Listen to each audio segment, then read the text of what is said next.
اعوذ باللہ من الشیطان الرجیم بسم اللہ الرحمن الرحیم ان الحسنات یذہبن السیئات۔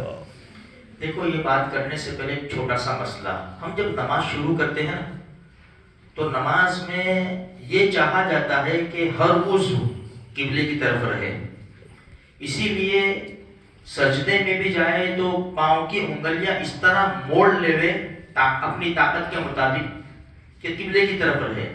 اب ایک مسئلہ ایسا ہے، جب ہم نماز شروع کرتے ہیں تو یہ ہتھیلیاں یہ قبلے کی طرف ہونی چاہیے، انگلیاں نہ کھلی نہ بند۔ یہ ایک ہی موقع ایسا ہے پوری نماز کے اندر کہ بس یہ شروع کیا نا، یہ ہتھیلیاں قبلے کی طرف آئے گی، یہ ایک ہی موقع ہے پوری نماز کے اندر۔ اب ایسا موقع دوسری مرتبہ نہیں آئے گا کہ یہ ہتھیلی قبلے کی طرف رہے۔ آپ دیکھ لو، اسی لیے ہم یوں رکعت باندھ لیتے ہیں، نماز ہو جائے گی، نماز کے لیے کوئی مسئلہ نہیں ہے، یوں رکعت باندھتے ہیں، کوئی یوں باندھتا ہے، الگ الگ ترتیب کیا ہے بھائی قبلے کی طرف رہے۔ ہم اس کی پریکٹس کریں، میرر کے آئینے کے سامنے کھڑے ہو کر اپنے گھر پر اس کی پریکٹس کریں کہ میرے ہاتھ ہتھیلیاں قبلے کی طرف آتی ہے کہ نہیں آتی، کیونکہ ہم جلدی جلدی میں اس طرح کر لیتے ہیں تو ہتھیلیاں آتی نہیں ہے قبلے کی طرف، تو اس کا ہم خاص دھیان رکھیں۔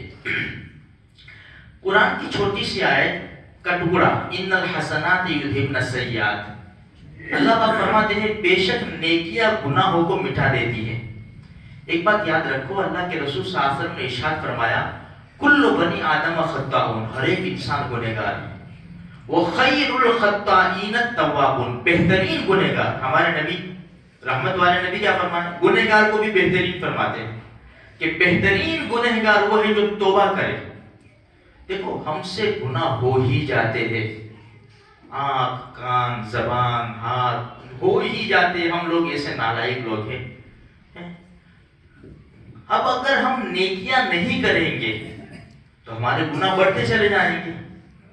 ایک صحابی رضی اللہ تعالیٰ عنہ سے ایک چھوٹا سا گناہ ہو گیا، اللہ کے رسول کے پاس تشریف لائے، یا رسول اللہ مجھ سے یہ گناہ ہو گیا ہے۔ یہ آیت کریمہ نازل ہوئی، ان الحسنات یذہبن السیئات، بے شک نیکیاں برائیوں کو ختم کر دیتی ہے۔ اللہ کے رسول نے فرمایا جاؤ یہ نیک کام کرو۔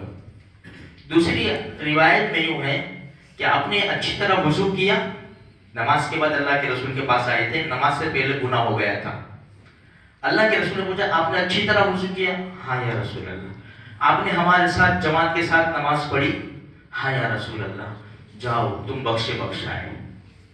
دیکھو یہ نماز، اسی لیے جو آیت شروع ہوتی ہے وَأَقِمِ الصَّلَاةَ طَرَفَيِ النَّهَارِ وَزُلَفًا مِّنَ اللَّيْلِ، اس کے بعد ہے ان الحسنات یذہبن السیئات۔ نماز قائم کرنے کا تذکرہ ہے کہ نماز پڑھو گے تو جو نماز کی جیسے بھائی اصل مغرب کے بیچ میں جو چھوٹے موٹے گناہ ہمیں معلوم بھی نہیں ہوئے، جو ہوئے ہم سے، ہم نے مغرب کی نماز پڑھی، اللہ نے اس کو مٹا دیا۔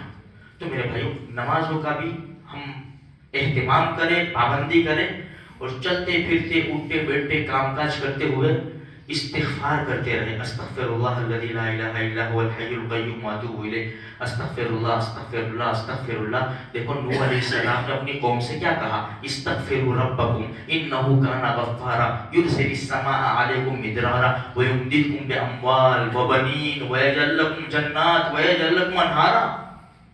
اب پوری لسٹ دے دی، تم استغفار کرو، اللہ سے معافی مانگو، اللہ یہ خزانے اتار دے گا۔ تو ہم پریشان لوگ ہیں، چلتے پھرتے اٹھتے بیٹھتے استغفر اللہ استغفر اللہ استغفر اللہ۔ اللہ کی ذات سے امید ہے گناہ بھی بخشے جائیں گے، اور اللہ تبارک و تعالی ہمیں دنیا میں بھی آخرت میں بھی سرخ روئی نصیب فرمائے گا۔ اللہ مجھے آپ کو سارے مسلمانوں کو نیک توفیق بخشے۔